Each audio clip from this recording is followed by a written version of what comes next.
Alright, so to get started, figure out how long you would like your table runner to be. Use a tape measure for that. I think it would be a little tedious to do it with a ruler, but get the length and consider how much overhang you would like of your table runner, if any at all. Maybe you want to sit flush with your table or slightly smaller. So you're going to chain an odd amount of stitches. And I'm just going to do a sample to show you how to work these stitches. They're very simple, but just so that you're comfortable, especially if you're a new beginner. This is beginner friendly, but if it's, I wouldn't recommend it as your first project, but if you've made a few things, maybe 5 or 6 things already, you should be okay to make this. So let me chain, oh, I think I'll do 21.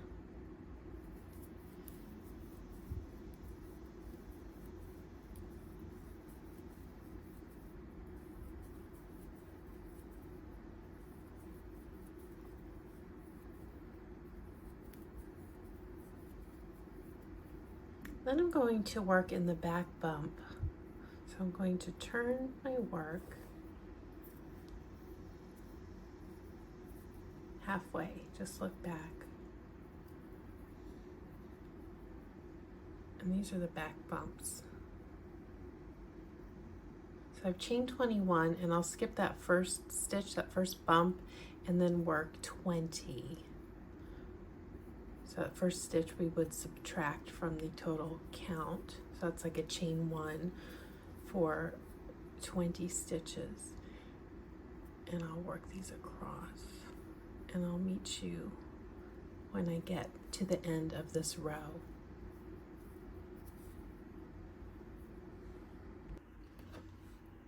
I've got my 20 stitches. And I'm going to chain 1 and turn.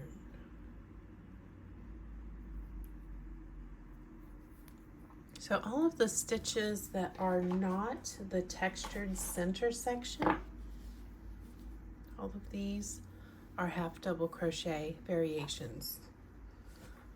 Chain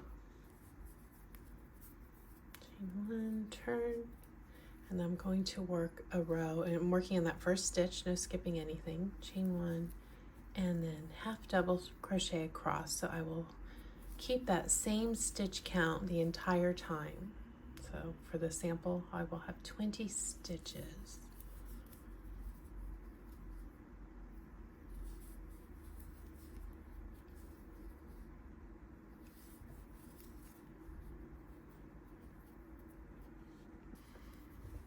All right, so I'm on my last row of just regular half double crochet. This is row 5 in the pattern, depending which size you're making. If you have the paid pattern, there are different sizing adjustments in there, but this is for the 10-inch table runner.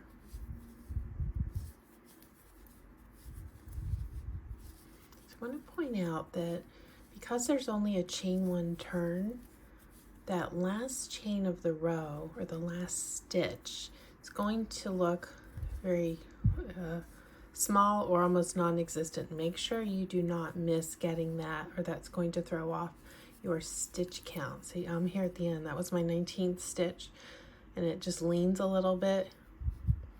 Make sure you look in there.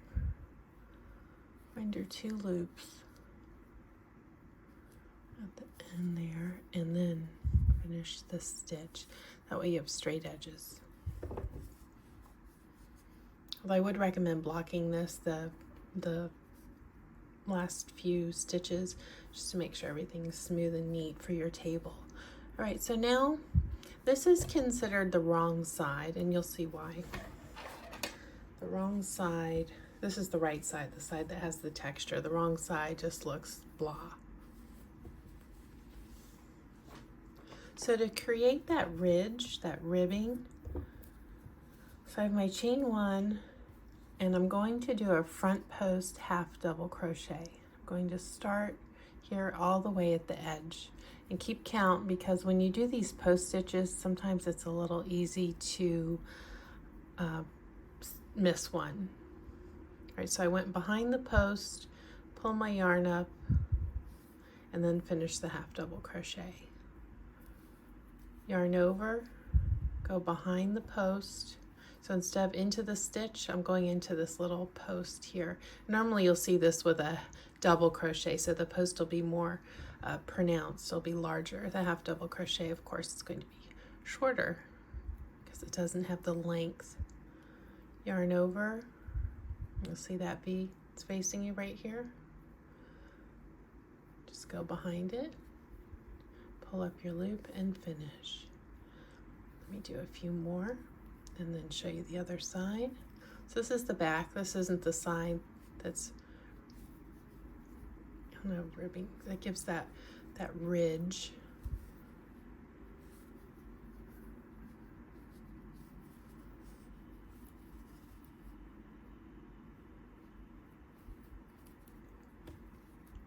Let's see, when I turn it over, there it is.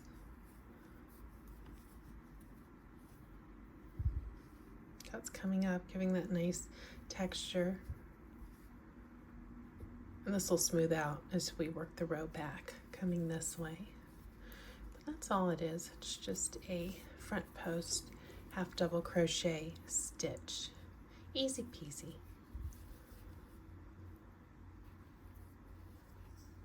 Right before I finish my row, I'm going to just check how many posts I have. I think my cat got near here.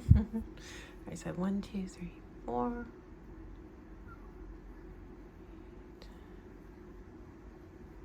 18. So I've got one more.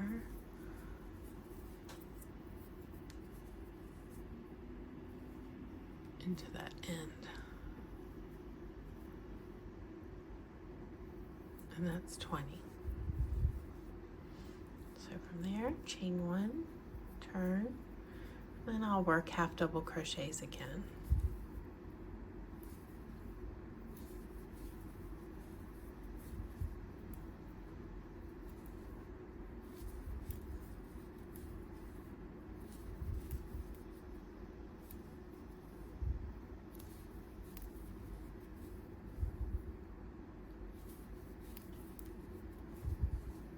You see, I'm not working into this ridge that's raised, I'm working into the stitch up here.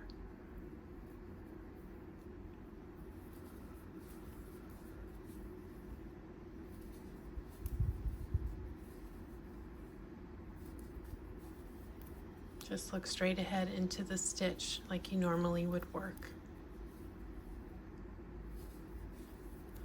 And you'll see it's giving that definition now.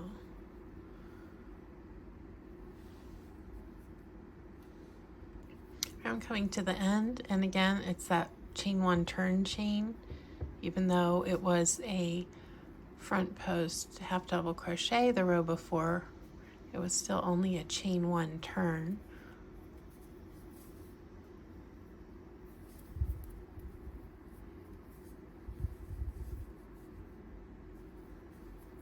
So I'm going to do 2 more rows of half double crochet and then work the front post half double crochet one more time.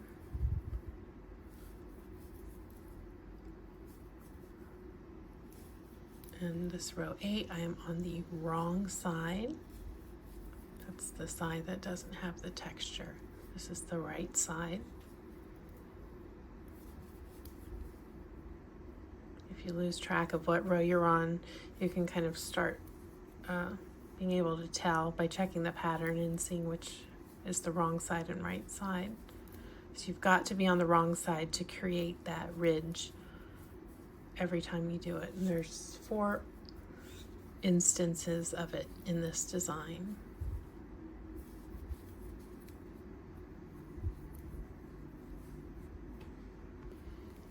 All right, just finished row 9, which is the right side. So I'm going to chain 1 and turn to the wrong side and create this again.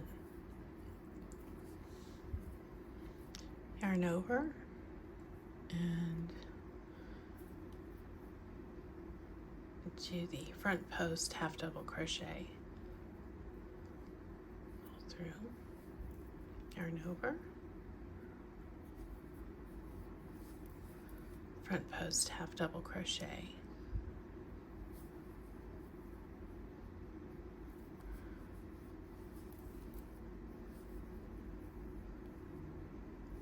My fourth one.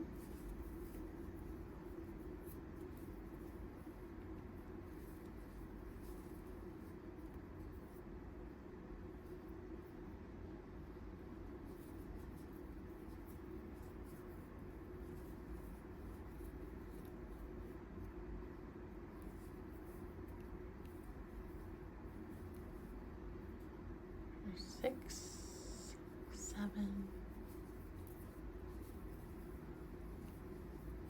8. Alright, so I'm going to finish this row, and then I have a few more rows of, now I have one more row before we start this textured center.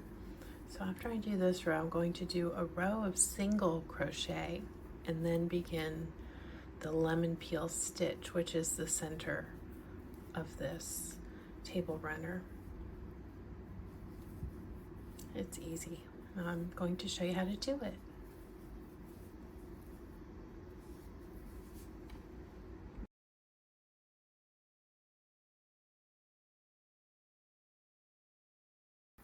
Alright, so I've done my single crochet after my front post half double crochet row. It's just to kind of smooth it out before going into the textured center. And I've double checked that I have 20 stitches. You need even stitches to do the sequence next. Alright, so I'm going to chain 1 and turn and half double crochet in the first stitch. Now this row is going to involve skipping a stitch, single crochet stitches, and double crochet stitches. And you will be skipping stitches because you're working 2 into 1 stitch. And to balance that out, you've got to skip a stitch on either side. So we'll be skipping the first stitch after this half double crochet and working a single crochet into the third stitch. Yarn over, work a double crochet into that same stitch, skip, and do it again. Single crochet and a double crochet, skip, single crochet, same stitch, double crochet, skip, single crochet, double crochet, skip, single crochet, yarn over, double crochet.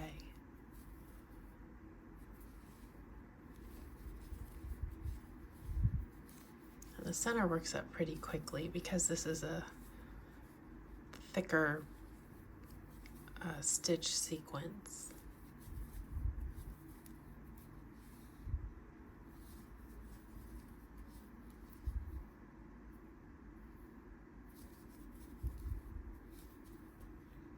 Oops.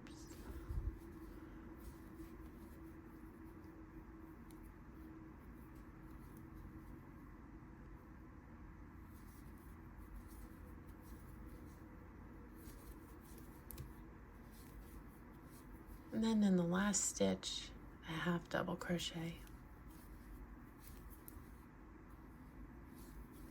Chain 1, turn, and repeat. So half double crochet in first, skip. Now when you look over, you're going to work in the smaller of the 2 stitches you see above you. So the double crochet is a little bit bigger of a stitch. Single crochet is smaller, and that's where you're going to work your clusters. Single crochet, double crochet, skip, single crochet, double crochet, skip, single crochet, double crochet, skip. And you'll be repeating these rows to the count that it says on the pattern, depending which size you're making. And for the 10-inch, it is rows 13 to 25. So I'm on row 14 right now.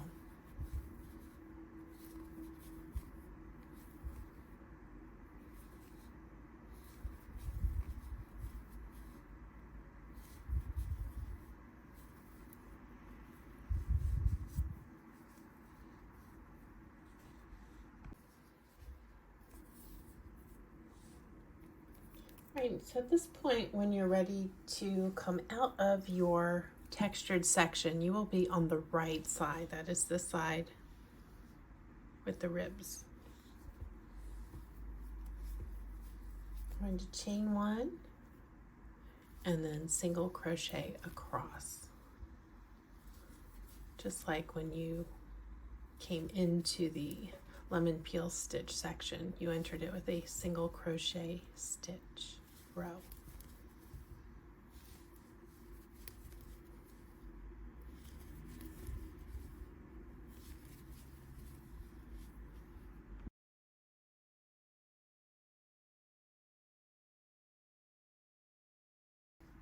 I'm going to show you the finishing stitch on the original piece that I have here. So instead of working single crochet as your last row, if you look back at the starting row, even though it is single crochet, it looks a little bit smaller and tighter than the other stitch. So instead of working single crochet as the finish, I'm going to slip stitch across. Go in and pull through. Not too tight, you don't want it puckering. And then pull through, keep it loose, not too loose. Just the right tension, and that'll give you an edge that looks very similar to the starting row that you did, where you were working into the back bump.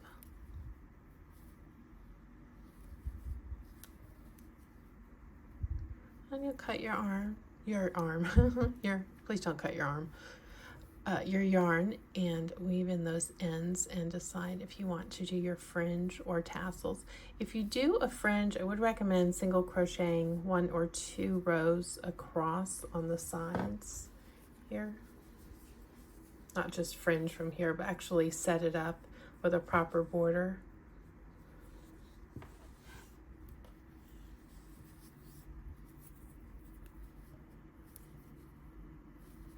If you like this video, please give me a thumbs up and consider subscribing. I'd love to see you again. And if you make this, tag me on Instagram. It's in my profile, same as my channel name, Live Chill Life. And I will see you in the next video.